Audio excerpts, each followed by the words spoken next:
Bien, entonces, reiniciando esta lámina, pues comentábamos que los terremotos como eventos naturales son una manifestación de la dinámica interna de la Tierra que muestran que nuestro planeta está vivo, ¿no? Eh, y son eventos que generan unas serias consecuencias sobre la naturaleza en las zonas pobladas por el ser humano, y por esas consecuencias los sismos están considerados como peligros naturales. Eh, Estos terremotos son vibraciones de la corteza terrestre causadas por ondas sísmicas que se generan por una liberación súbita de energía acumulada en la corteza terrestre y en la parte superior del manto. Eh, lo que vemos en el esquema, en esta figura, es el efecto indirecto, ¿no? La consecuencia indirecta de un terremoto, el terremoto del 31 de mayo de 1970, que sepultó a una ciudad entera, ¿no? La ciudad de Yungay. Lo que ven ahí como Yungay actualmente es el Yungay nuevo, ¿no? Yungay sepultada, bueno, está un poco hacia el sur de esa localidad nueva, ¿no?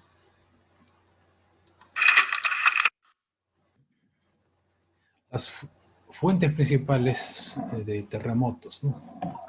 Los principales terremotos están ocasionados por la actividad interna de la Tierra. Eso se le llama actividad tectónica, ¿no? Movimientos de la corteza terrestre.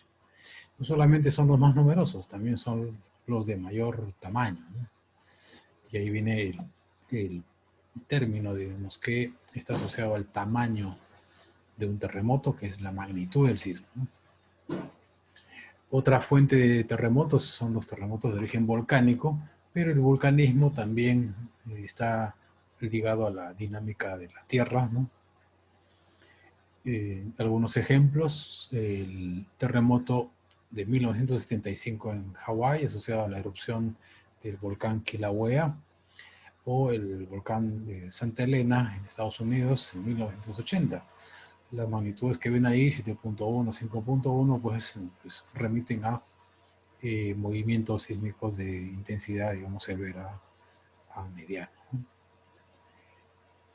Otra fuente de terremotos son los deslizamientos de grandes masas de tierra.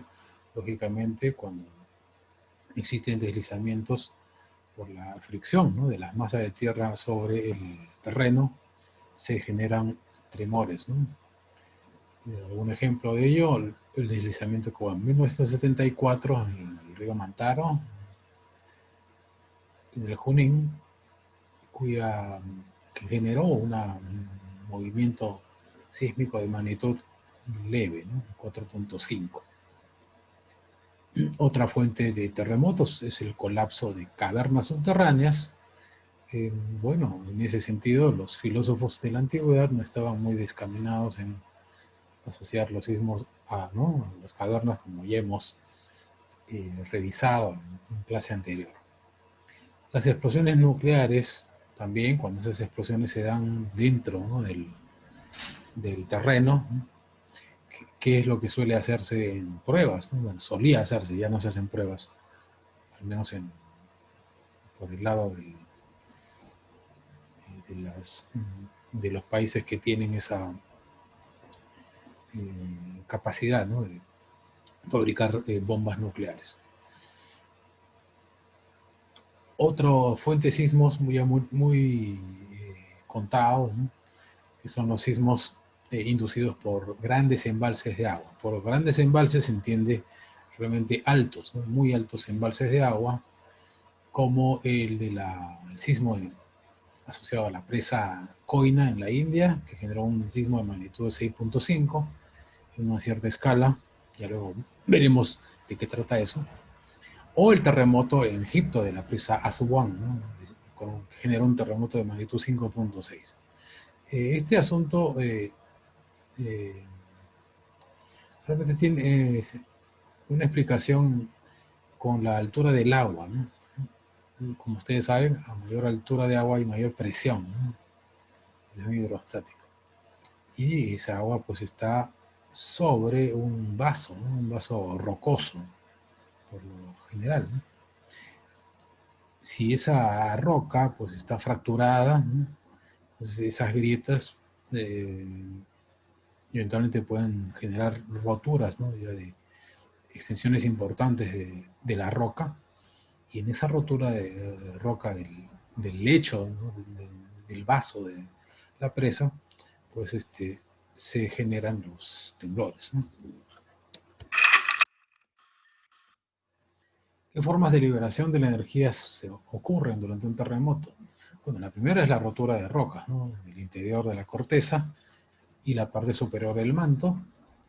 Otra es la fricción. Toda rotura de material implica eh, una fricción interna, y esa fricción genera calor, como ustedes bien saben.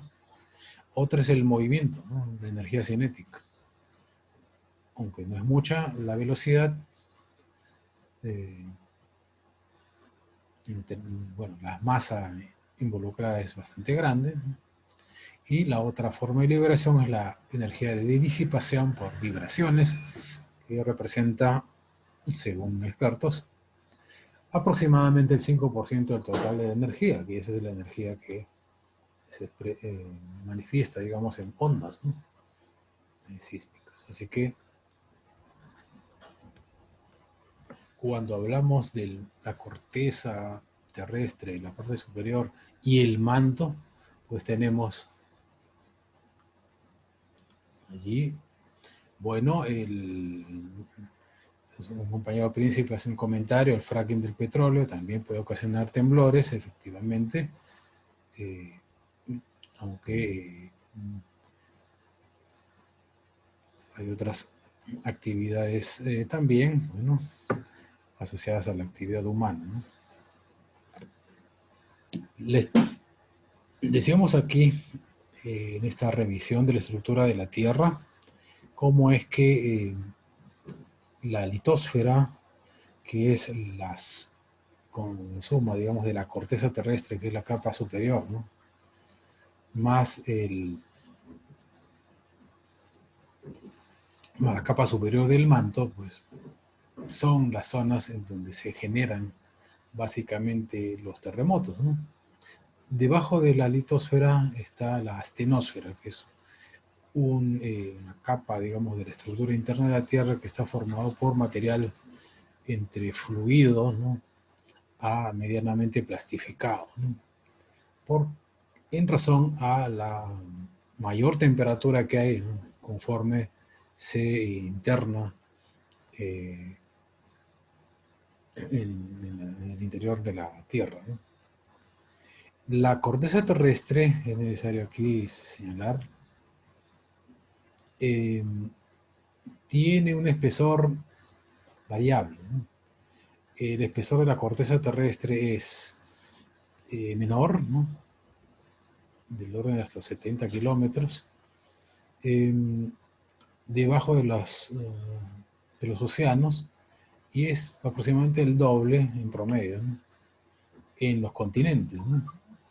Así que, a ver, ¿hay algún comentario al respecto? Han levantado la mano algunos compañeros suyos. Sí, profesor, yo solo quería aclarar lo que usted ha mencionado preguntar, ¿no? Entonces, cuando yo siento un sismo, o sea, que las cosas vibran y se mueven, ese, esa vibración solo representa el 5% de la energía liberada, o sea, no es una cantidad representativa de toda la energía que se libera durante un sismo. Eso es lo que yo entiendo. Sí, así es. Exacto. Ah, ok, gracias. Sí, ¿algún otro comentario?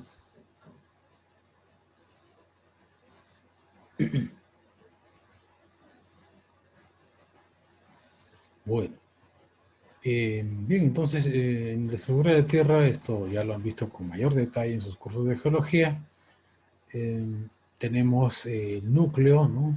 El núcleo, tenemos un núcleo sólido, un núcleo líquido, luego el manto con sus respectivas capas intermedias. Y bueno, para llegar a esta definición de la estructura, a esta descripción, pues lógicamente se ha partido de estudios, prospecciones, ¿no?, que han permitido generar, digamos, esa descripción de la estructura de la Tierra. Bueno, una descripción resumida, pues está aquí para que lo puedan revisar. De hecho, ya lo tienen, ¿no?, en el aula virtual, donde vamos a resaltar el hecho de que la corteza, pues como ven allí, tiene eh, espesor variable,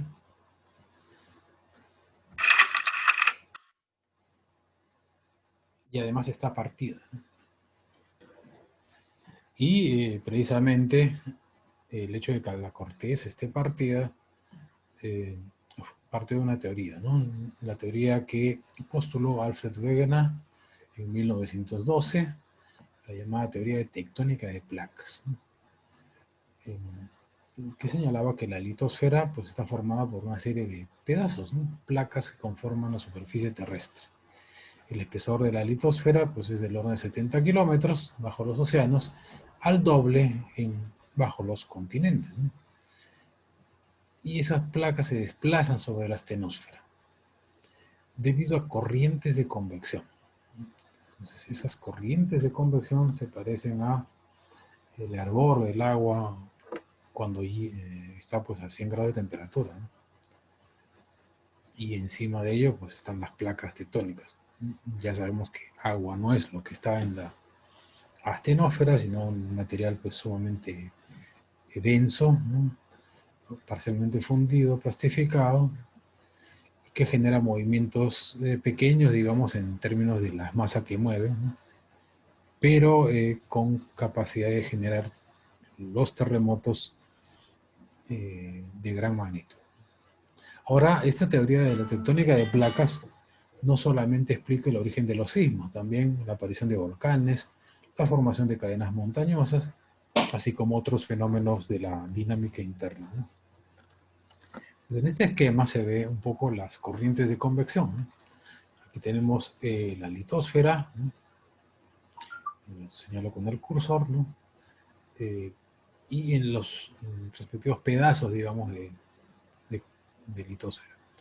En la tectónica, esto sería una placa tectónica, aquí tenemos otra placa tectónica, y aquí otra, y aquí en el extremo de la imagen, en el extremo izquierdo, también una parte de otra placa tectónica. Lo que ven aquí con las flechitas son una esquematización de las corrientes de convección que se van generando por la gradiente térmica, ¿no? Aquí hacia el núcleo de la Tierra, pues las temperaturas son muchísimo más altas que hacia la parte superior, cercana ya a la litosfera. Entonces, esa gradiente de temperatura también implica una gradiente de presiones, ¿no? Entonces, aquí esa diferencia de presiones es la que genera las corrientes, ¿no?, de convección. Entonces, hay corrientes de convección que se generan.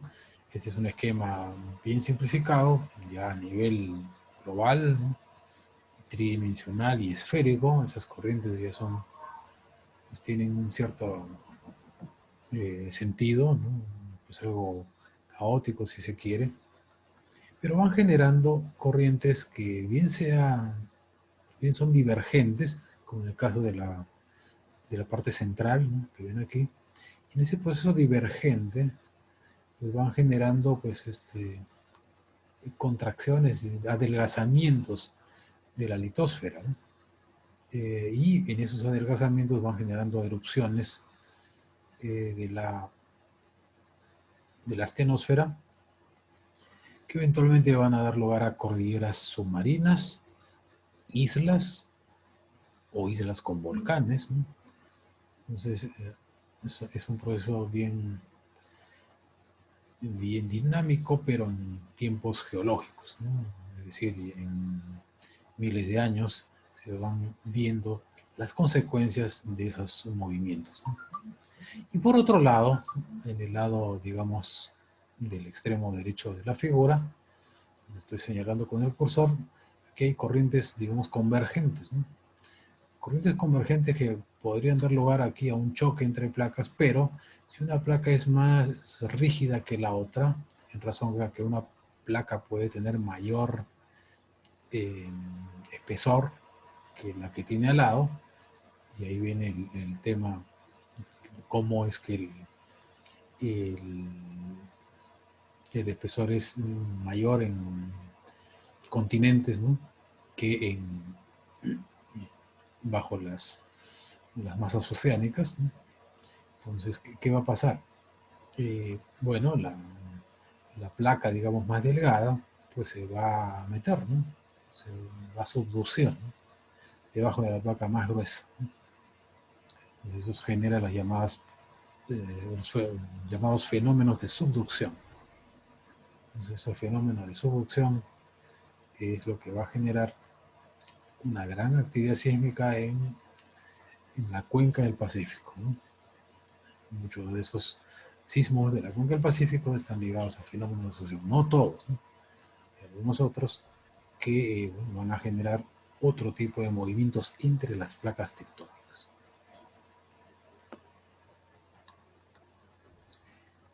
Bueno, aquí tenemos un esquema de las placas tectónicas, lo que tenemos aquí en la división con la línea negra delgada, ¿no?, las diversas placas tectónicas y las fallas. Bueno, aquí ya hablaremos de fallas geológicas, ¿no? Regresaremos a esta figura después, pero a grandes rasgos veremos aquí cómo es que esta delimitación, digamos, de las placas tectónicas está basada en prospecciones, pero también en la ubicación de los epicentros de los sismos, ¿no?, que tienen un patrón precisamente de gran concentración, pues, en los bordes de las placas tectónicas, ¿no? Y según cómo vayan encontrándose entre sí, es que se definen qué zonas están, en qué zonas se está produciendo la subducción de una placa debajo de la otra, en qué otras zonas más bien sucede lo llamada aparición de cordilleras, ¿no?, que es precisamente esta parte central, ¿no?, en la parte central de la figura, y en qué otras se produce un movimiento, digamos, lateral, ¿no?, entre placas, ¿no? Y aquí vemos en Sudamérica, en general en América, pues como hay una estructura bastante compleja, digamos, de placas tectónicas. En particular en Sudamérica tenemos la placa de Nazca, ¿no?, hacia el lado occidental, digamos, de Sudamérica, y la placa de Sudamérica, denominada, ¿no?, Sudamérica, hacia la zona continental, ¿no?, el este, digamos. Luego, hacia arriba, con las dos, tenemos la placa Caribe, ¿no?, y hacia el occidente, esa placa Caribe, tenemos la placa de Cocos, ¿no? Y hacia la parte superior ya tenemos la placa Norteamérica, una tremenda placa, ¿no?, pero luego hay plaquitas aquí, la placa Juan de Fuca, ¿no?, hacia la zona oeste de Estados Unidos, ¿no?, y bueno, parte de Canadá, ¿no? Luego la gran placa Pacífico, ¿no?, una tremenda placa, y hacia el eh, Asia, tenemos que esa placa del Pacífico está también en contacto con la llamada placa filipina, la placa australiana, ¿no?, o la placa euroasiática, a su vez, ¿no? Eh, y bueno, el encuentro de esas placas genera estas llamadas fallas geológicas, ¿no? La llamada fosa de Perú-Chile, en el encuentro de la placa de Nazca con la placa sudamericana, un proceso de subducción cuya dirección está determinada en esta figura según la orientación de los dientecitos, digamos, ¿no? Sí, a ver, ¿algún comentario? Sí, profesor, yo quería preguntarle cómo era el tema de cómo se determinaron la división de las placas, ¿no? O sea, me imagino que es por el historial de los sismos a través de la historia que se ha hecho este esquema o este mapa, o no sé, capaz tienen que ver otros factores, no sé si puede hacer un comentario. Sí, cómo no. Bueno, para determinar la orientación se requieren, bueno, mediciones. Ahora es mucho más, no diré fácil, pero bueno, hay más herramientas tecnológicas para ello. Hay GPS, ¿no? Sistemas satelitales para medir el movimiento de las placas, ¿no? Hay prospecciones de tipo geofísico, ¿no? Para también determinar la ubicación de las cordilleras, por ejemplo, de las fosas, ¿no? De modo que por ese lado, y además el análisis de los, no de los acelerogramas, pero sí de los sismogramas, ¿no? Con los sismogramas, los geofísicos, los sismólogos, tienen mucha información, ¿no? Información del mecanismo focal, de que si hubo compresión o, o no diré tracción, pero sí una apertura, si se quiere, en determinadas direcciones, digamos, de la corteza.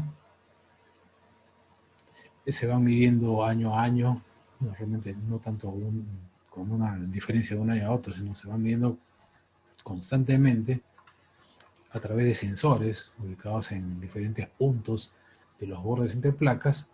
Se va midiendo el desplazamiento relativo. Si se mide un desplazamiento, también se puede medir pues, su rumbo, ¿no? Su dirección, ¿no? Entonces, esas prospecciones, mediciones o la información de sismogramas, pues ayuda a esa determinación.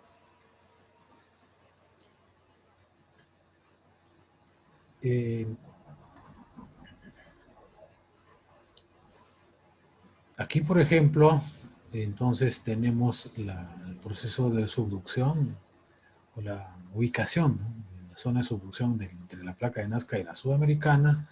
Aquí en la zona de la América Central tenemos la subducción de la placa de Cocos con la placa de Caribe, por un lado.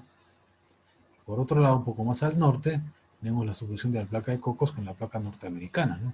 Y como ven aquí hacia el sur de México, más o menos hacia el estado de Guerrero, un poco más al sur, tenemos una confluencia de unas tres placas, ¿no? La de Cocos, la del Caribe y la de Norteamérica. Entonces, este es un hervidero de actividad sísmica, ¿no? Como lo es aquí hacia la zona esta del Japón, ¿no? Hacia la costa este del Japón, como ven allí, hay también una confluencia de la placa euroasiática con la placa del Pacífico y la placa filipina. Entonces hay una altísima actividad sísmica aquí. Como también en Nueva Zelanda, que está aquí donde señala el cursor, bueno, ahí la confluencia de la placa australiana con la placa del Pacífico, pero hacia el lado, hacia el norte, digamos, de este archipiélago tenemos un proceso de solución en un determinado sentido, y hacia el sur tenemos el procedimiento de solución en sentido opuesto, ¿no? Entonces aquí hay una también actividad bastante compleja. Si algún comentario, adelante. Disculpe, profesor, me había olvidado de bajar la mano. No, Ok, ningún comentario. muy bien. Ok, bueno, entonces, como decíamos, hay mediciones de por medio. Por ejemplo, la temperatura. Aquí tenemos un diagrama, ¿no? De la variación de temperatura con la profundidad. Aquí estamos en superficie, en el eje X, digamos, y con la profundidad se llega hasta 4.000 millas, que es más o menos casi 6.000 kilómetros, ¿no? De profundidad. Así que, bueno, prácticamente en el centro de la Tierra, ¿no? Y la variación de temperatura en grados Fahrenheit. Ya podemos hacer la conversión a grados centígrados, pero tienen la gran, ¿no? El gran gradiente, ¿no? Que hay en la corteza, ¿no? Terrestre. y bueno, hacia la parte superior del manto también. Entonces,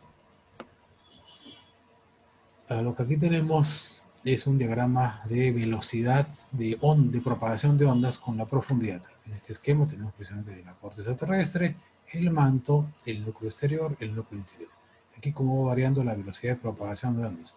La velocidad de propagación de las ondas P, las ondas primarias, iremos luego sobre estos conceptos, aunque ustedes ya lo saben, tengo entendido que en sus cursos de geología ya lo han visto. Las ondas primarias tienen un aumento en su velocidad de propagación con la profundidad, pero luego hay un brusco descenso asociado a la diferencia de material, ¿no? Del núcleo exterior de la Tierra, que es básicamente líquido, ¿no? Y por eso es que no hay ondas S. O sea, no se pueden propagar las ondas distorsionales, ¿no? Por ser un fluido, básicamente, el material del núcleo exterior. Pero también aumenta la velocidad de propagación con la profundidad. Señal pues de una mayor rigidez, ¿no? De mayor compacidad de un... La densidad aumenta, ¿no? De ese material rocoso y bueno, en el núcleo interior y el núcleo exterior la densidad todavía es muchísimo mayor. Bueno, los movimientos de las placas son más perceptibles, ¿no? En sus bordes. Eso también es algo que se mide, por eso es que la gran cantidad de sensores para medir los movimientos entre placas se han concentrado entre los bordes de las mismas, ¿no? Y Wegener postuló que hace más de 200 millones, 225 millones de años, había un solo continente. Hubo un esquema ¿no? dinámico que presentó en su charla el profesor Tavera, ¿no? Como mostraba que ese gran continente que denominó Wegener Pangea tenía un solo mar y luego, 45 millones de años después, tenían dos continentes, la Eurasia y Gondwana las denominó así. Bueno, hay más de una veintena de placas tectónicas que han sido mostradas en el esquema, ¿no? Pues es un esquema de la Pangea, el gran megacontinente que había al inicio de los tiempos en el planeta. Luego la división, este proceso que también se denomina deriva continental, movimiento de continentes. La Eurasia está, según esta teoría, pues formada por América del Norte y Centroamérica, luego Europa, Asia, con la excepción de la India, ¿no? Y Gondwana o Gondwanalandia pues está formada por América del Sur, el África, la India, Antártida y Australia, ¿no? Y bueno, buena parte de Oceanía. Bueno, entonces en este proceso de deriva continental, la gran masa terrestre, digamos, de la India, pues llegó a pegarse, digámoslo así, al Asia, ¿no?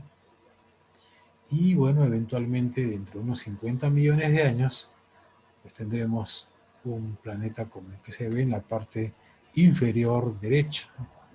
Donde bueno, habrán pedazos del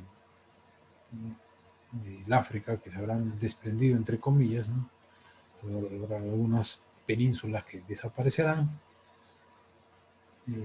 Oceanía o Australia, ¿no? Las islas de Australia estarán más cerca de, de Asia, del sudeste asiático, y así por el estilo. Bueno, algunas evidencias de la teoría esta de la deriva continental, la correspondencia de las plataformas oceánicas, ¿no? Bueno, este es un esquema en donde se juntaban, ¿no? Las plataformas oceánicas de América del Sur, América del Norte, el África, Groenlandia y también Europa, la Europa occidental, para notar que, bueno, pues con la lógica aparición de algunas traslapes, ¿no? Que están aquí en negrito, pues se pueden mostrar, ¿no? Una correspondencia pues, bastante interesante de los contornos de las plataformas oceánicas. Otra es la semejanza de depósitos glaciares. Los geólogos también pueden, bueno, han hecho estudios al respecto, por ejemplo, entre la zona oriental de América del Sur y la zona occidental del África, ¿no? Para distinguir depósitos glaciales pues, bastante parecidos, ¿no? No solamente los depósitos glaciares, sino también la correspondencia de sucesiones litológicas y además con restos fósiles, ¿no? Muy similares, ¿no? Esto también desde un estudio hecho en la costa oriental del Brasil y la costa occidental de África, Nigeria y zonas aledañas, ¿no? Otra, bueno, la observación de la distribución de zonas activas de sismos y volcanes. Bueno, lo que se ve aquí en la parte superior es la distribución de epicentros en una determinada ventana de tiempo. Y hemos dicho que sea cual fuera la ventana de tiempo que uno emplee, esa distribución la vamos a ver siempre. Entonces, bueno, aquí ven casi denotando los bordes, ¿no? De la placa de Nazca. Y bueno, aquí casi denotando los bordes de la placa Sudamericana. Y aquí, bueno, la gran placa Pacífico, ¿no? Pero si uno ve la distribución de volcanes activos, desde luego, estos puntitos en la parte inferior derecha, y verá que esa distribución de volcanes también guarda una correspondencia bastante importante con la distribución de los sismos. Aquí en el sudeste asiático se ve claramente esa correspondencia, también en la parte, digamos, occidental de América, toda América, que está la distribución de volcanes, y nótese aquí la distribución de epicentros sísmicos. También en Europa, ¿no? En la zona del Mediterráneo y la península arábiga, también hay una pues, correspondencia bastante notable, ¿no?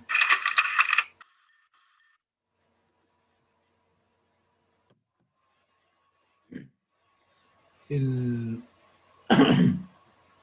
profesor Wright, en 1906, estadounidense, pues observó los efectos que ocasionó el gran sismo de San Francisco, que ocurrió en ese año y que gatilló realmente los estudios de ingeniería sísmica en ese país. Han habido en diferentes países del mundo eventos sísmicos que causaron desastres grandes que realmente dieron impulso a la ingeniería sismo resistente en sus naciones, ¿no? En el caso de Estados Unidos, pues es claramente el terremoto de San Francisco en 1906, el evento que dio en cierto modo inicio a la ingeniería sismo resistente o mayor impulso a la ingeniería sismo resistente, aunque no tuviera ese nombre, ¿no? En Japón, el sismo de 1923, ¿no? En Kanto, fue ese evento. En México, el sismo de 1953, si no me equivoco, pues, fue el que también impulsó los estudios de ingeniería sismo resistente. Y en el Perú, en 1970, realmente, diríamos que fue el gran evento que activó e impulsó la ingeniería sismo resistente en nuestro país. Tal vez pudiera haber sido en 1940, pero bueno, en 1940, cuando sucedió también el gran sismo de mucha mayor magnitud que el 70, pero no habían pues, instrumentos de medición, no había un cuerpo de ingenieros, digamos, con una conciencia o interés, como sí lo hubo ya en los 60, ¿no?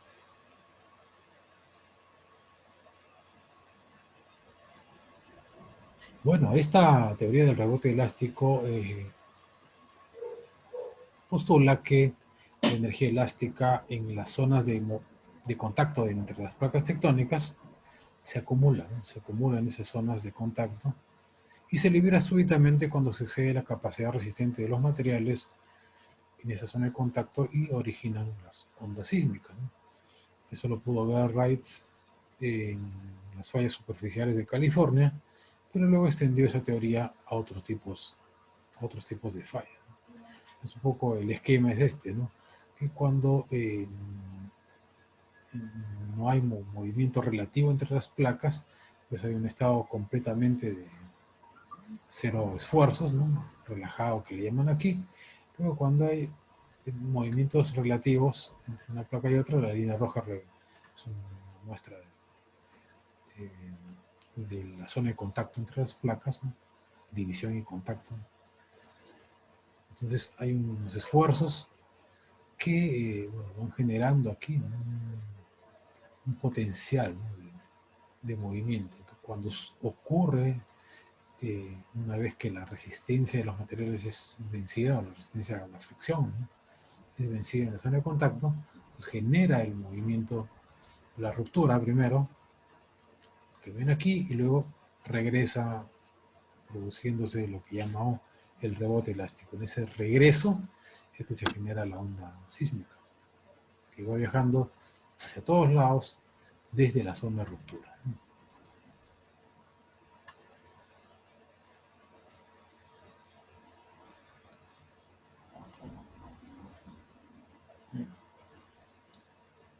Bueno, aquí lo que tenemos es las placas tectónicas, la división que ya habíamos visto, pero con la actividad sísmica, la distribución de epicentros en unos 50 años de actividad sísmica en el mundo. Cómo es que se concentra mayoritariamente la actividad sísmica en las zonas de contacto, pero también hay actividad sísmica dentro de las placas, ¿no? En la charla que vimos el martes, pues hemos visto cómo es que dentro de las placas también pueden haber sismos, sobre todo superficiales, ¿no?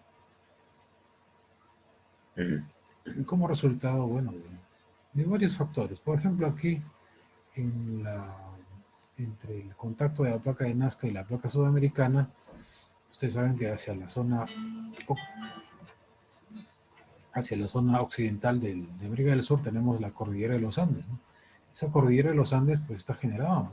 También es un efecto de la subducción de la placa de Nazca contra la sudamericana, ¿no? Porque esta placa se va metiendo, empujando en cierto modo a la placa más gruesa, pero bueno, no la empuja, esta placa se mete, pero va plegando, ¿no? Va plegando esta placa más gruesa. Y ese plegamiento precisamente es la cordillera de los Andes. Y bueno, en ese plegamiento también puede suceder, y de hecho sucede, que esa cordillera y lo que está en zonas aledañas de esa cordillera, pues algunas zonas pues se van rajando, ¿no? Van generando fallas geológicas superficiales. ¿Sí, algún comentario?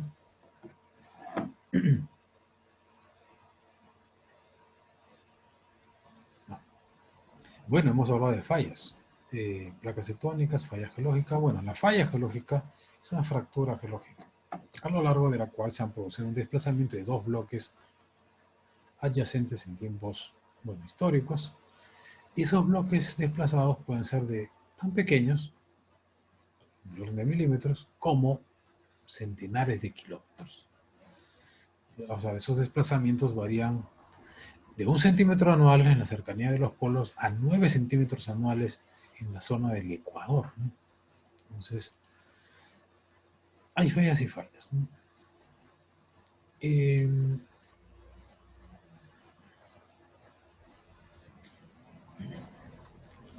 eso tiene que ver con el modo en que están en contacto las placas tectónicas, ¿no? Entre sí.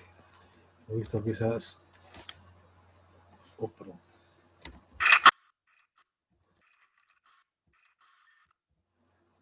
Aquí está.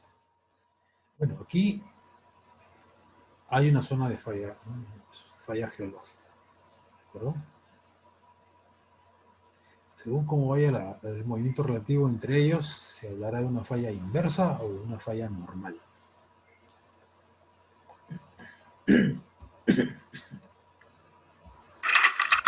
O una falla lateral también, ¿no?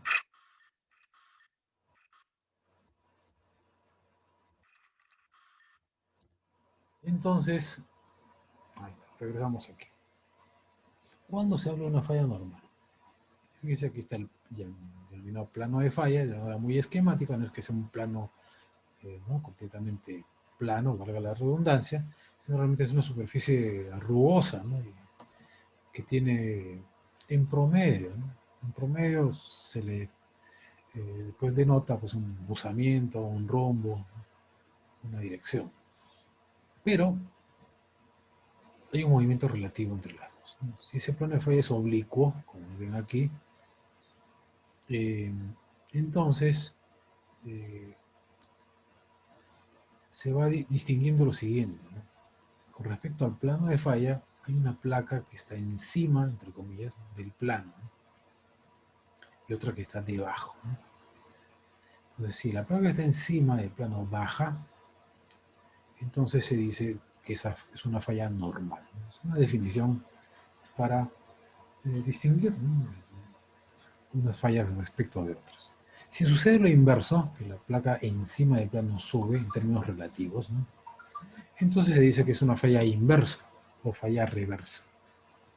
Y también puede ser que la placa esta no tenga una oblicuidad, sino sea pues casi vertical, ¿no?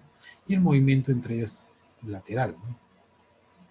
Si el movimiento es así, lateral, se dice que esta es una falla de transformación. Entonces, las fallas laterales también se denominan fallas de transformación. Que nótese bien esa situación. Entonces, como ven, en una misma placa tectónica pues pueden suceder diferentes tipos de fallas, ¿no? Hacia un lado puede haber subducción, hacia otro lado puede generarse bueno, una cordillera, ¿no? Oceánica, ¿no? Hacia otro lado puede haber una falla de transformación, ¿no? Y así por el estilo. Y eso pues, es un esquema así plano, ¿no? Bien simplificado. Pero si ya vemos, revisamos aquí, acá, pues ya vemos que el movimiento es súper complejo, ¿no?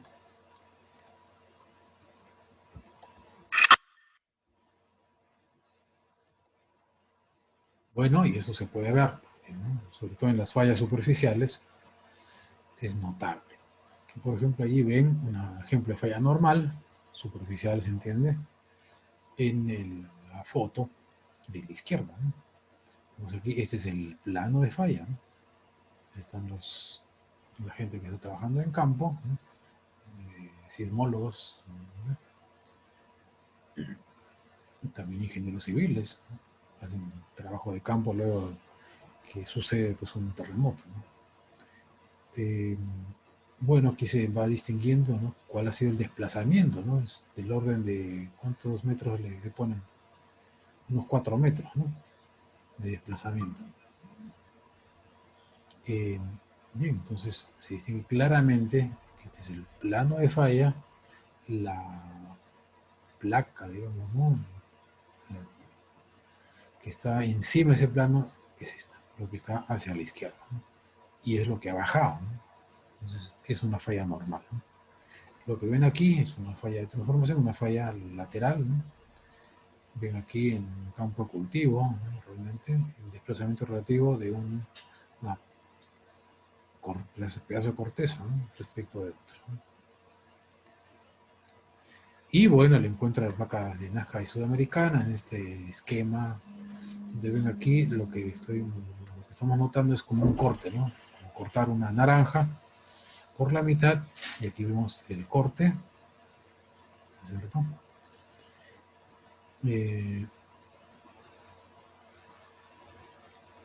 Y lo que vemos aquí arriba ya es una parte de América del Sur, ¿no? Aquí está el Perú, deben ponerlo de negro, porque estamos de luto. Y aquí tenemos el océano, ¿no? Y debajo, bueno, tenemos la placa. ¿Qué distinguimos acá en este corte? Bueno, aquí tenemos precisamente la placa tectónica, la placa de Nazca. Aquí tenemos la placa sudamericana. Bueno, aquí está la otra placa que está aledaña a la sudamericana y la generación de una cordillera submarina, ¿no? Aquí de una manera esquemática las corrientes de convección, ¿no? Y bueno, y aquí está el encuentro, ¿no? Y el proceso de solución de la placa de Nazca con la sudamericana. Aquí está el plano de falla, ¿no? Y bueno, ¿qué tipo de falla sería esto?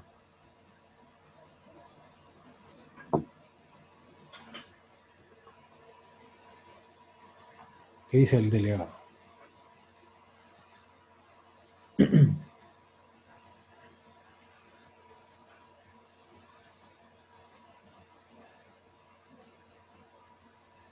¿Qué tipo de falla sería esta falla de subducción de la placa de Nazca con la sudamericana?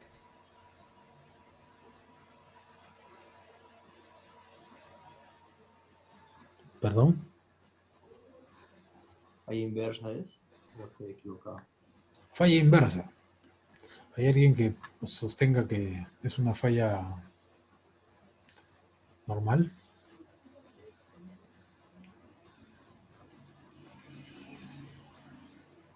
Bien, entonces la respuesta es falla inversa. A ver, veamos. Este es el plano de falla.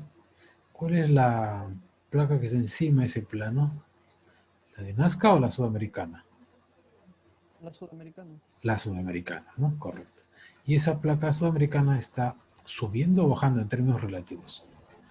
Subiendo, ¿no? Muy bien, por tanto, efectivamente, esta falla se asimila a una falla inversa o falla reversa. Muy bien. Pues vamos a ver aquí un video también complementario sobre este tema.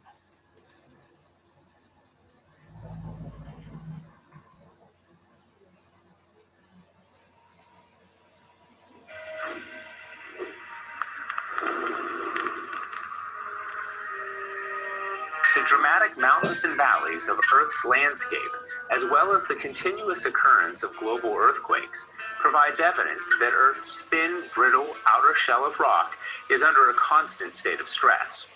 Let's explore how this stress impacts the formation of small local faults and broader tectonic plate boundaries. First, what is stress? Stress is a force that can act on an object, such as a rock, to change its shape or volume. Here, stress is equal to the amount of force, in this case compression or squeezing force, acting on the contact between the two blocks shown. The amount of stress is described as a force per unit area. For example, a 150-pound person standing on the ground exerts about 6 pounds per square inch on the sole of their foot.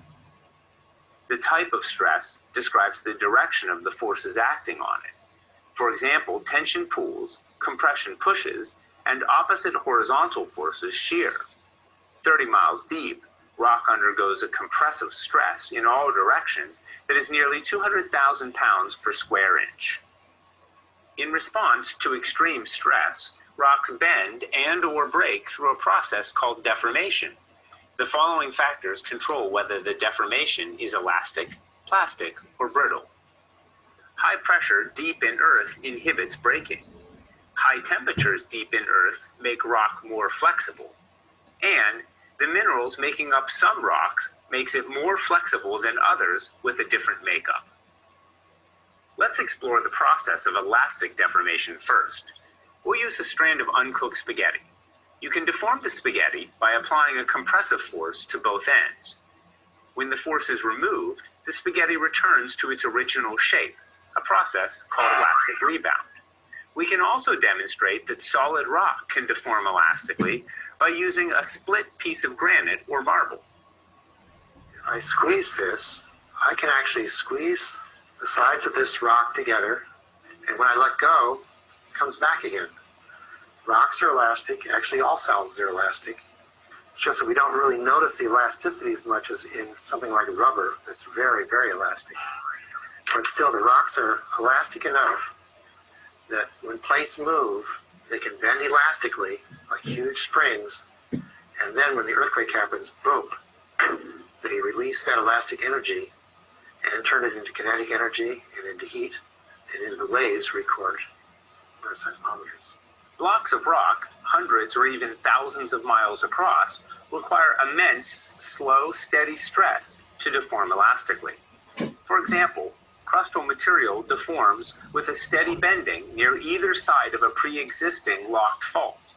Sudden movement along the fault occurs when the accumulated stress overcomes friction and stored elastic energy is released as the ground returns to its original shape. Ductile deformation occurs when rocks undergo bending that remains even after the stress is removed. Using the spaghetti analogy again, an uncooked noodle undergoes ductile deformation when placed in boiling water and compressed against the bottom of the pan. When the stress is removed, we see that the ductile deformation remains. Similarly, the same rock that can deform elastically could, under different temperature and pressure conditions found deep in Earth, undergo ductile deformation. We can see evidence of ductile deformation when rock layers are deformed at depth and are later uplifted and revealed at the surface, as in this road cut. We have already explored how uncooked spaghetti can deform elastically. However, when the force applied to the spaghetti exceeds its strength limit, the spaghetti will bend and then break. This type of permanent deformation is called brittle deformation. In rock bodies, a fracture is a break that has experienced no movement along the crack. In contrast, a fault initiates on a fracture, but one side shifts relative to the other side. Most faults are locked by friction, unable to move except by elastic deformation or the abrupt jerk of an earthquake. Throughout the rest of this animation, we'll ignore ductile deformation and focus on earthquakes that occur in Earth's uppermost cool layers of rock called tectonic plates. Faults can be separated into three broad classes based on the direction of the stress that caused the fault offset. When tensional stress is applied, the rocks extend, initially forming fractures, usually at an angle of less than 70 degrees to the surface. When the hanging wall drops relative to the footwall, it is called a normal fault. If compressive stress is applied to the rock, the effect is to shorten it. The fractures that form look a lot like a normal fault, but the motion is in the opposite direction. These are called reverse faults. When rock is pushed horizontally in opposite directions, the shearing produces strike-slip faults. Most strike-slip faults are close to vertical and involve little to no vertical motion.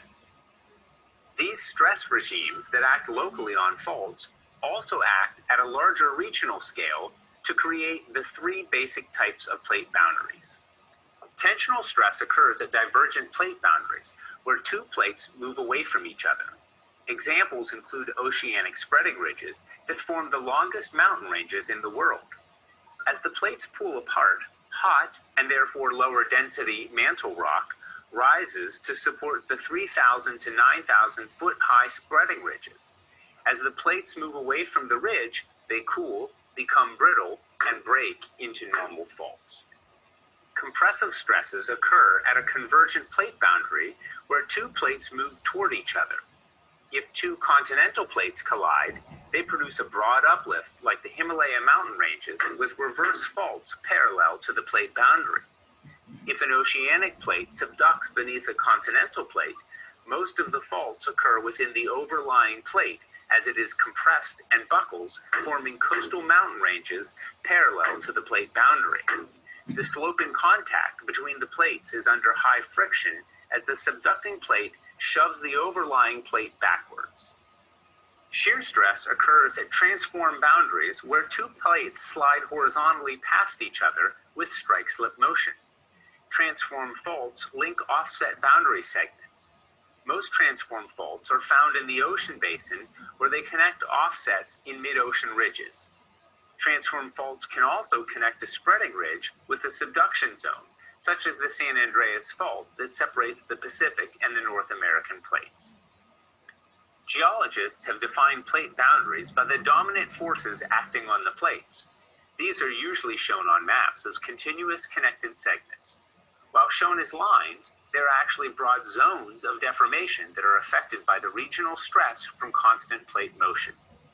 For example, the San Andreas Fault is not a simple long strike-slip fault, but is actually a fault zone that includes over 200 related faults that generate thousands of earthquakes every year. In conclusion, stress is a force that acts on rocks to change their shape or volume. How the rock responds depends on the type of stress and the condition the rock is being subjected to when it encounters stress. It is this change in Earth's crust that generates the different types of faults and plate boundaries and results in the dramatic mountains and valleys that we see in Earth's landscape.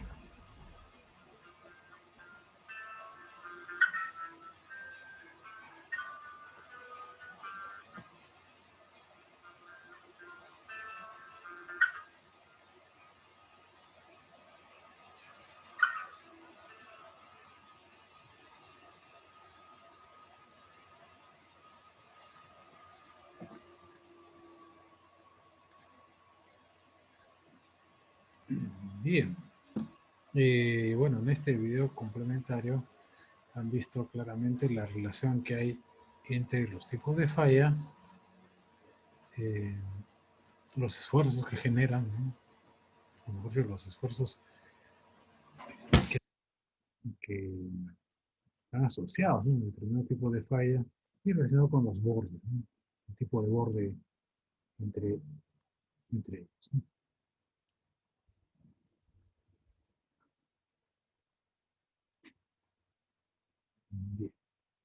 Bien. Bueno, hay una consulta, ¿no?, sobre el sismo de Loreto, 2019.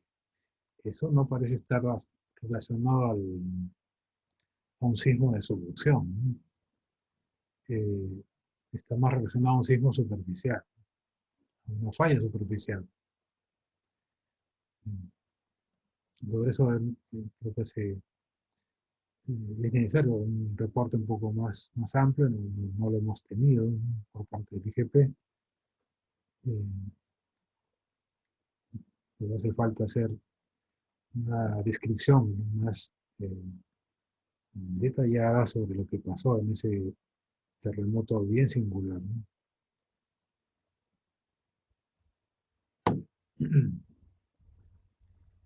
A ver. ¿Algún comentario?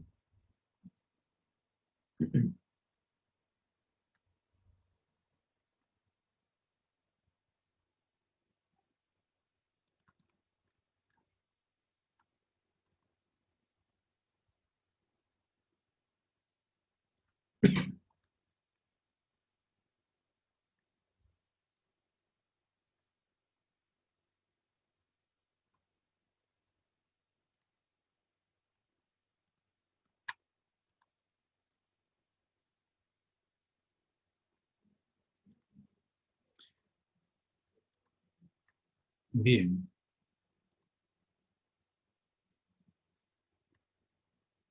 A ver, sigamos. Bueno, habíamos presentado este esquema, este mapa en la clase anterior para señalar cómo es que la actividad sísmica está concentrada en América del Sur, sobre todo hacia el oeste, ¿no?, del continente,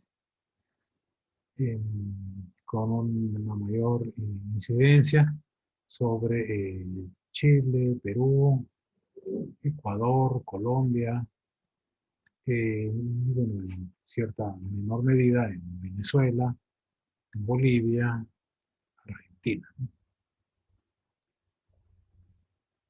Hay la ubicación de estos epicentros ya hacia la zona del Brasil, la zona de la Amazonía, realmente, de esos países, Brasil y Bolivia, inclusive el Perú, se debe a procesos de subducción muy profundos, ¿no?, que, bueno, realmente a nivel superficial ya no causaron, pues, mayor daño. Pero hay algunas otros epicentros, aquí en la zona norte de Argentina, por ejemplo, en la zona occidental de Bolivia, que están, no solo suroccidental de Bolivia, que están ligados a fallas superficiales.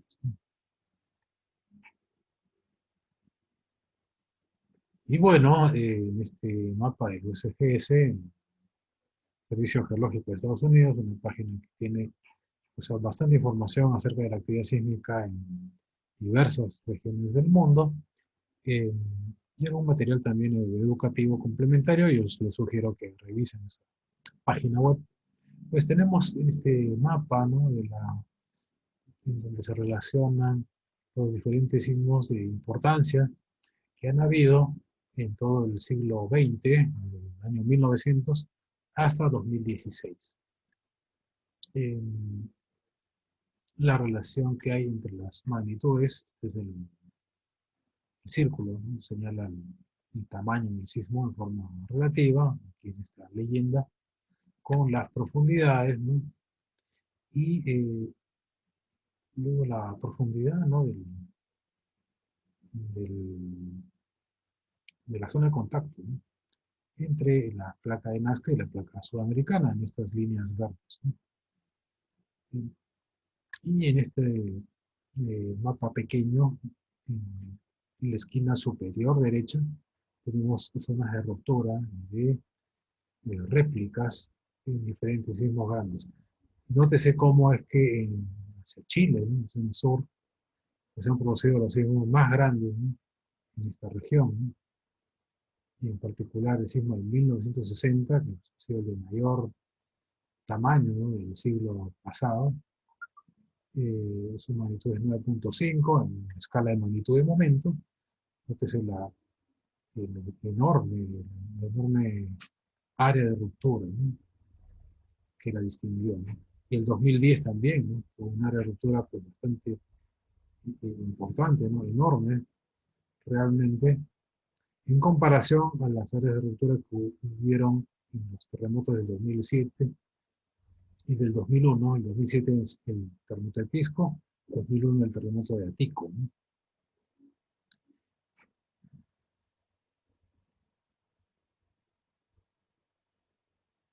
Se esperaba en el sur del Perú un terremoto más o menos como el del 2010, que afectase a todo el sur nacional, como lo afectó el año 1868.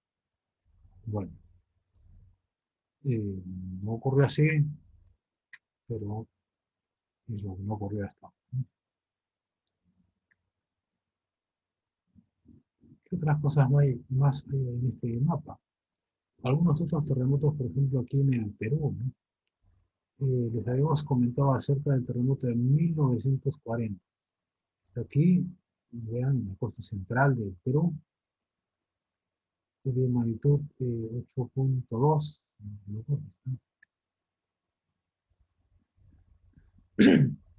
El terremoto de 1966, también que afectó a Lima, de 8.1.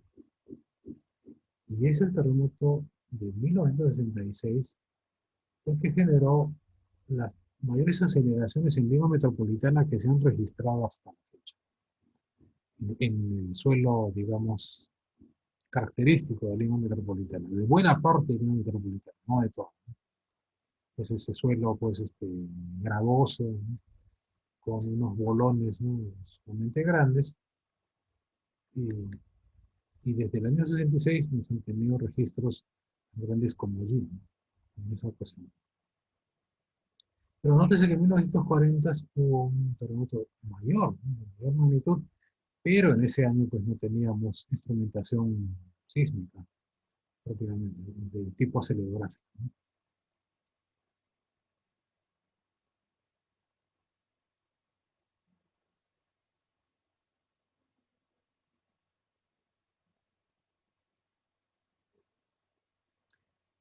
Hacia el sur del Perú tenemos el sismo de 1942, 28.1, el sismo del 2001, el Atico, 8.4. El sismo del 2014, 8.2 en el norte de Chile, Y más al sur, veamos el sismo del 2010, en el centro de Chile, es magnitud 8.8. 8.8. Comparemos aquí con el sismo de Atico en 2001, 8.4. Pero nótese cómo el sismo del 2001 tiene una longitud, se le ha estimado un área de ruptura, como que ven en el gráfico superior, ¿no? Y al sismo de 2010 en Chile, magnitud 8.8, una mayor área de ruptura, ¿no? 4 veces más. Esto, bueno, muestra con claridad, ¿no? Cómo es que, bueno, entre una décima de diferencia, pocas décimas de diferencia en la magnitud del sismo, pues quiere decir que el sismo fue aproximadamente igual al otro, ¿no? De ninguna manera. En el Perú, la sismicidad está asociada a, puede ser el resultado de, por dicho, según el profesor Leonidas Ocola, y también es es algo aceptado, ¿no? Por la comunidad de sismología en el país. El resultado, decías, de la interacción de las placas tectónicas, la placa nazca sudamericana, y una consecuencia de ello, ¿no? Que es la morfología alcanzada por la cordillera de los Andes, ¿no? Y esos ajuste de la corteza terrestre como consecuencia de la interacción de las placas tectónicas, ¿no?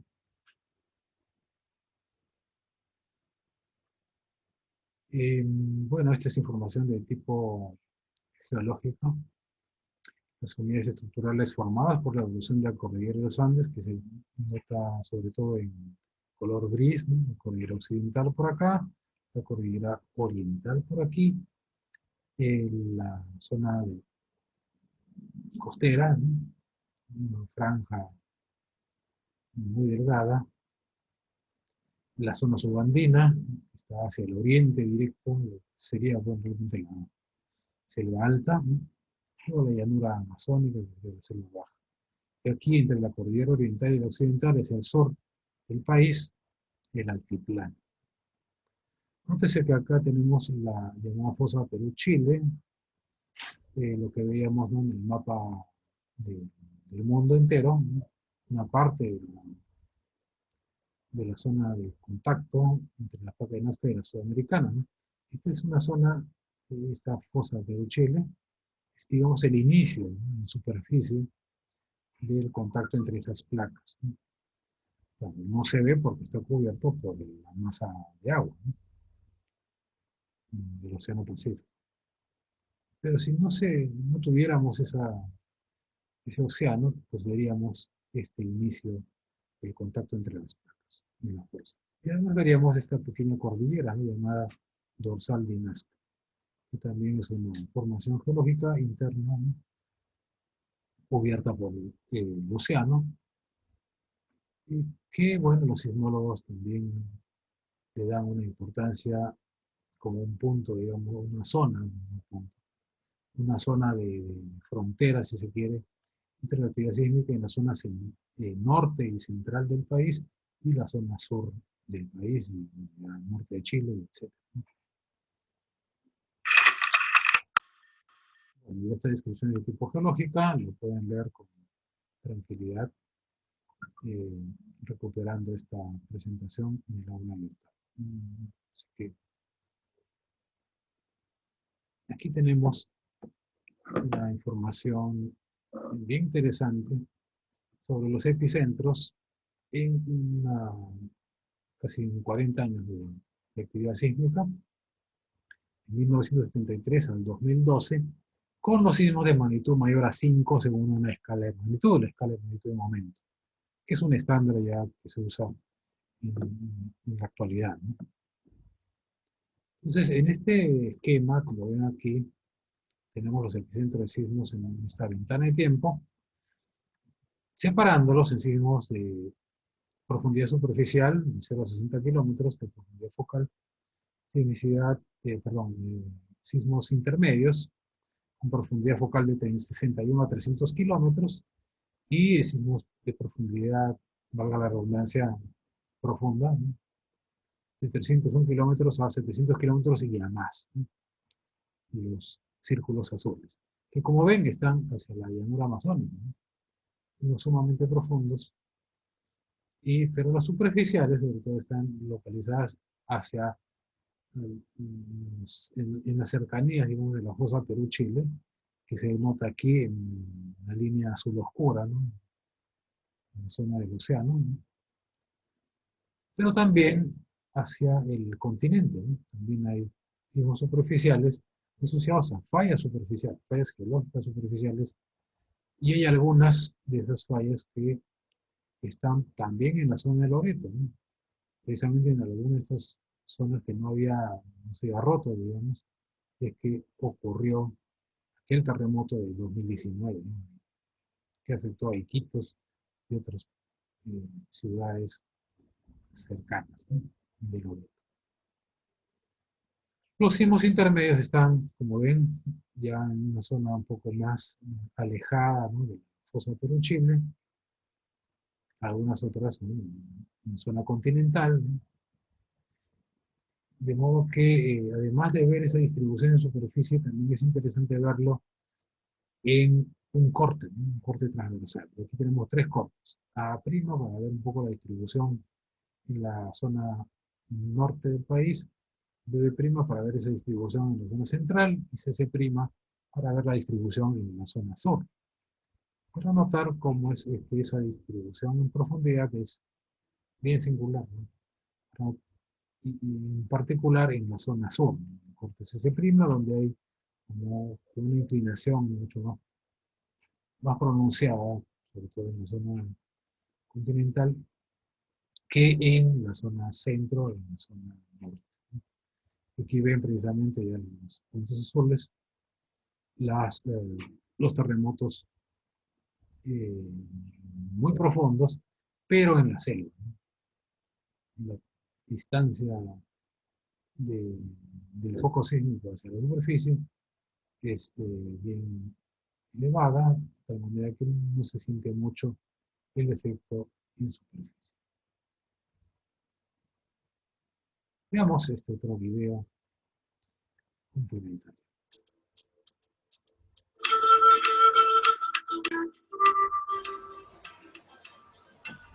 La placa de Nazca y la placa sudamericana, su interacción. The Circum-Pacific region is defined by subduction zone plate boundaries that produce 80% of the earthquakes worldwide. It also has over 400 active volcanoes, earning it the title, the Pacific Ring of Fire. More than 1/4 of the world's great magnitude 8 or larger earthquakes have occurred in western South America. It's home to the 1960 magnitude 9.5 Chile megathrust earthquake, the largest earthquake ever recorded, as well as to an array of earthquakes generated by plate boundary and intraplate tectonic processes. Regional tectonics are dominated by the subduction of the oceanic Nazca Plate beneath the continental South American Plate, which produced both the 5,900-kilometer-long Peru-Chile trench that extends from Colombia to southern Chile, and the arc of active volcanoes parallel to the trench. Rates of convergence range from 5.6 centimeters a year in Ecuador to 6.3 centimeters a year in northern Chile. They've recently been updated using GPS observations. South America has over 800 measured earthquakes every year. By examining all earthquakes greater than magnitude 5 over a 10-year period, we see a pattern of shallow to deep earthquakes from west to east across the subduction zone. A cross-section through central Chile shows how earthquakes outline classic subduction geometry. To 70 kilometers depth, earthquakes are concentrated along the plate boundary, but also occur within both plates near that boundary. Below 70 kilometers, earthquakes occur only within the relatively cold and therefore brittle subducting plate. Andean volcanoes are located above the point where the top of the Nazca Plate has subducted to about 150 kilometers depth, which is about 300 kilometers from the trench.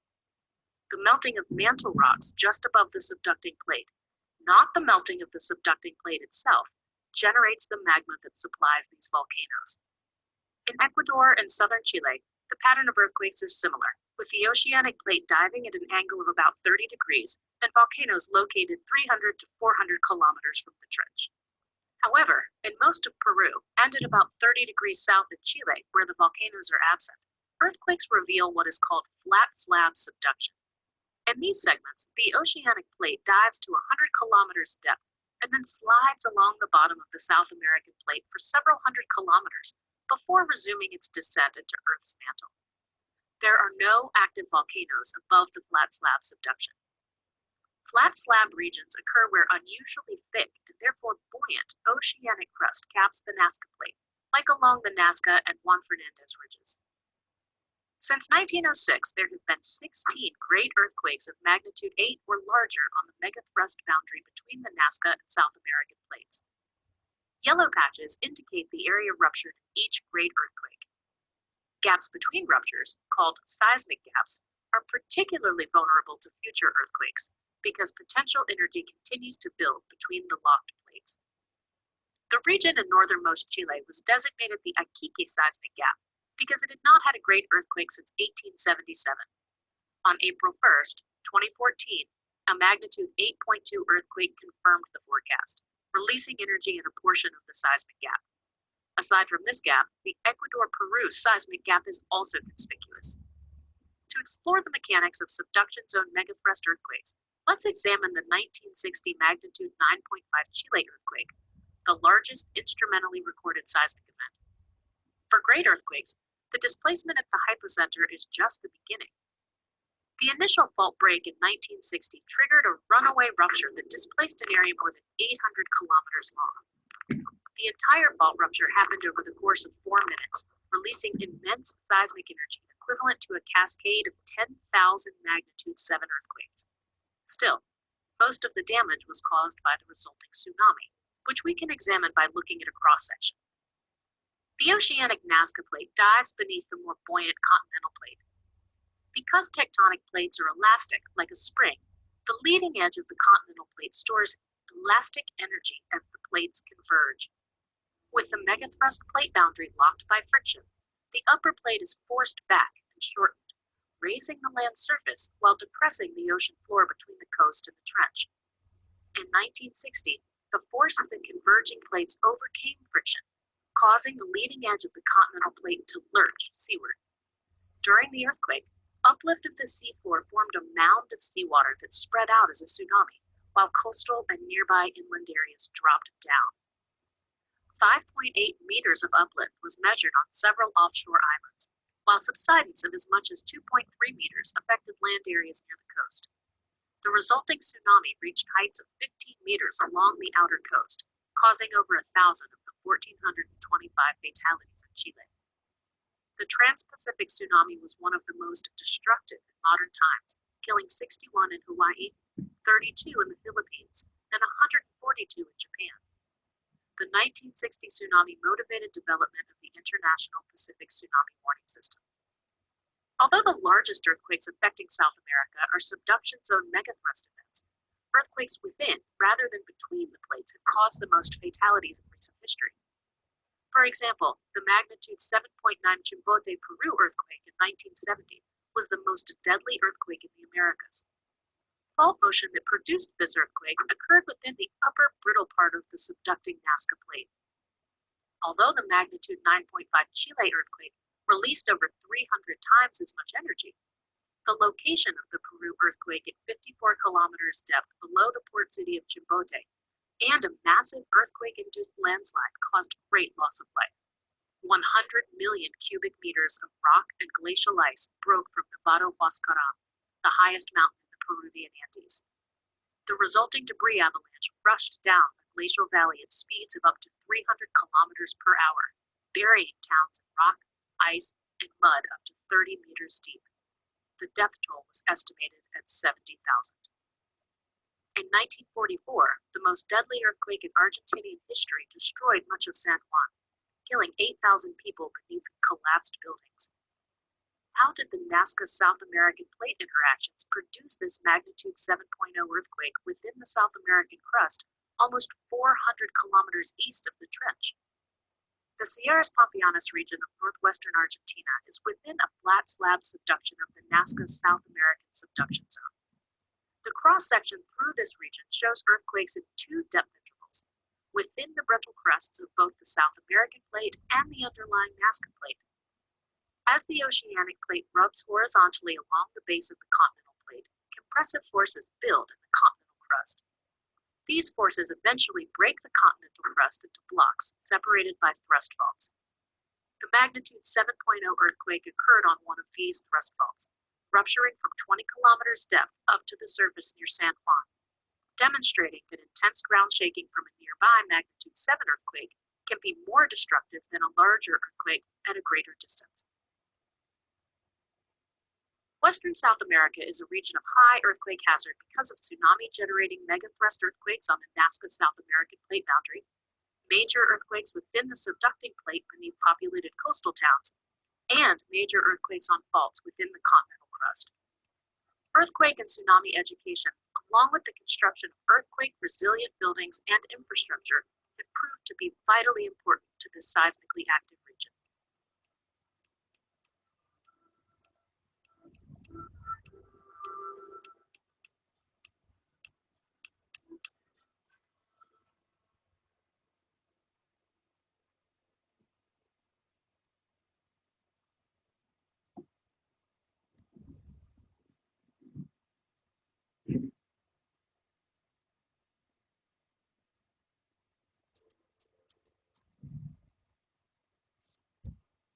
Bien.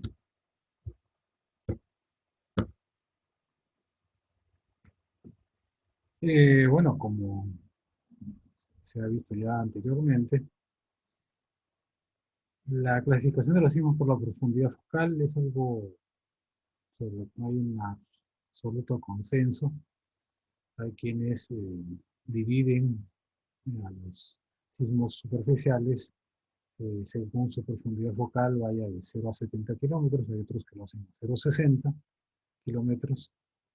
Los de foco intermedio de 60 a 300, otros de 70 a 300. Por el orden de magnitud va por ahí, ¿no? Es una clasificación, en cierto modo, arbitraria, pero los órdenes de magnitud son parecidos. Así que lo más importante es distinguir, como se muestra, ¿no?, en estos videos educativos, la ubicación de los epicentros y su relación con si son interplaca, ¿no?, son intraplaca, además de la profundidad focal, desde luego, ¿no? Así que hay que tenerlo en cuenta, pero con respecto a los sismos de focos profundos, por ejemplo, en un proceso de subducción, pues suelen ser estos sismos menos dañinos, ¿no?, generan menos destrucción, y en tanto la distancia, ¿no?, de estos terremotos es bastante grande respecto de las zonas pobladas. Bueno, en función de la distribución, digamos, de los focos sísmicos en esos cortes transversales, por ejemplo, los profesionales del IGP hicieron este esquema, que también, bueno, lo presenta el profesor Pavera en su exposición, mostrada en la clase anterior, y cómo es que en el sur, en particular, ¿no?, el rozamiento, digamos, de la placa tectónica de Nazca, pues genera sobre la placa continental la ruptura, ¿no?, las fisuras que van generando chimeneas volcánicas, ¿no?, la aparición de volcanes, generación de ceniza que el viento va acumulando, ¿no?, y generando la zona altiplánica, ¿no? Y bueno, en estos esquemas además se pone de manera bastante sencilla, digamos, la relación que hay entre este empuje, ¿no?, que se genera en la subducción y el plegamiento, ¿no? El plegamiento en la zona continental que va a dar lugar a la aparición de la cordillera de los Andes, y con ese plegamiento se van generando pues, fallas, ¿no?, fallas superficiales que van generando eventualmente sismos precisamente superficiales, ¿no? Bien sea en la zona de la Sierra del Perú, como en la selva alta, ¿no?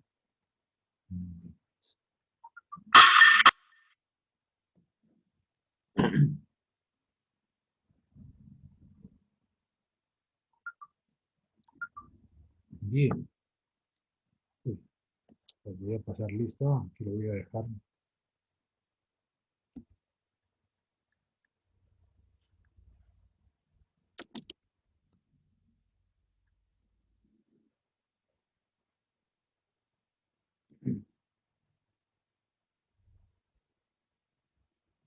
Veamos.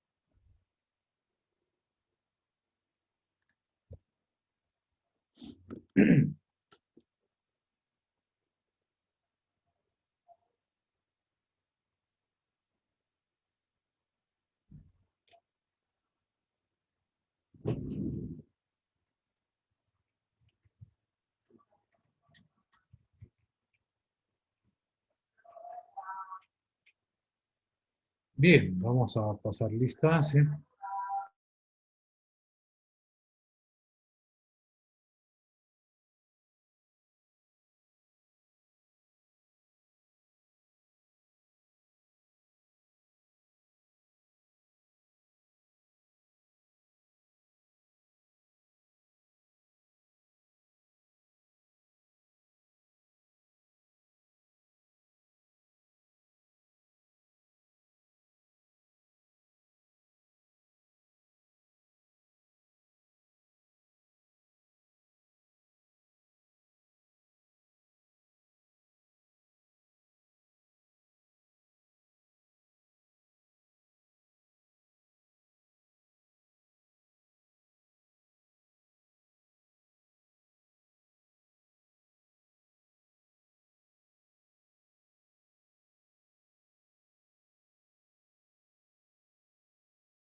A ver.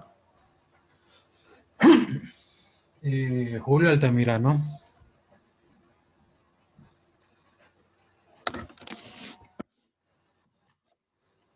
Ronaldo Calderón. Presente, ingeniero. Eduardo Centeno. Presente, ingeniero Centeno. Stalin Champa. Presente, ingeniero. Martín Chucos.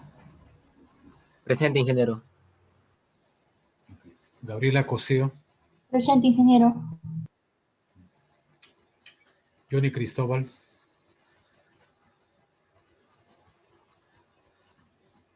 Carlos Donaires. Presente, profesor.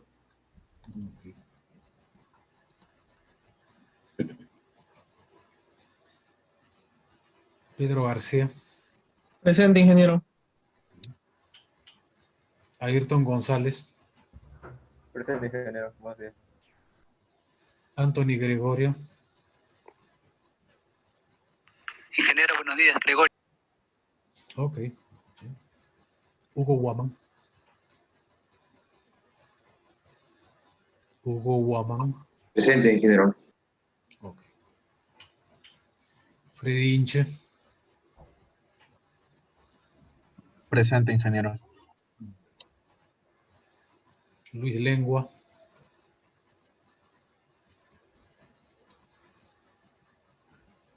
Luis Lengua. José León.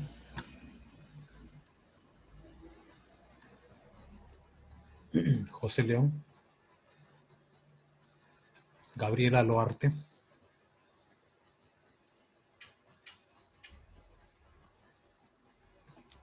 Gabriela Loarte. Jordi Machaca. Presente, ingeniero. Mario Márquez. Mario Márquez. Piero Mendoza. Presente, ingeniero. Giancarlo Mesa. Giancarlo Mesa. John Montañez. Presente, ingeniero. Sebastián Montes. Presente, ingeniero. Renzo Montesa.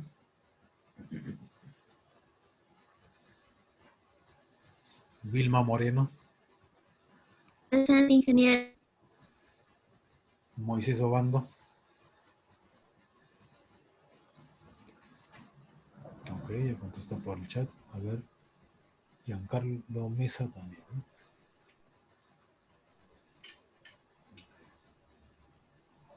Rafael Orihuela.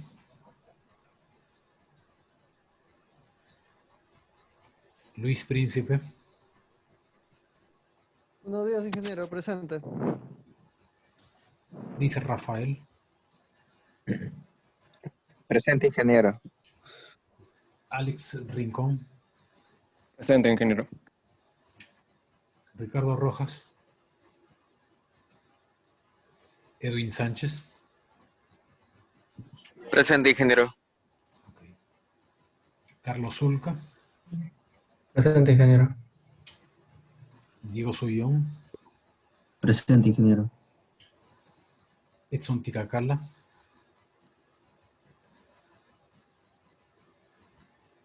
Edson Ticacala. Yul Timoteo. Timoteo Zamorano, presente, ingeniero. Jorge Trocones. Presente, ingeniero. Samuel Vázquez.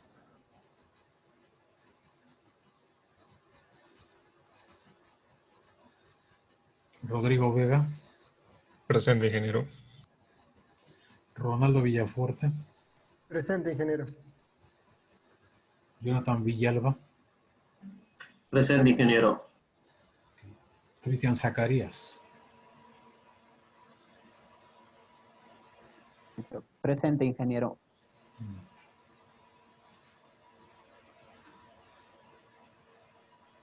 Ingeniero, buenos días. No me llamo Ortega. Ortega.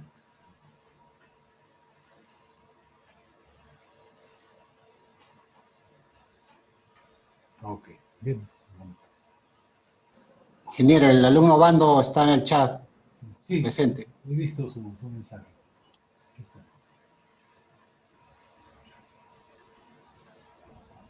Bien, ¿y alguien más? Ok. Profesor, Leo. disculpe.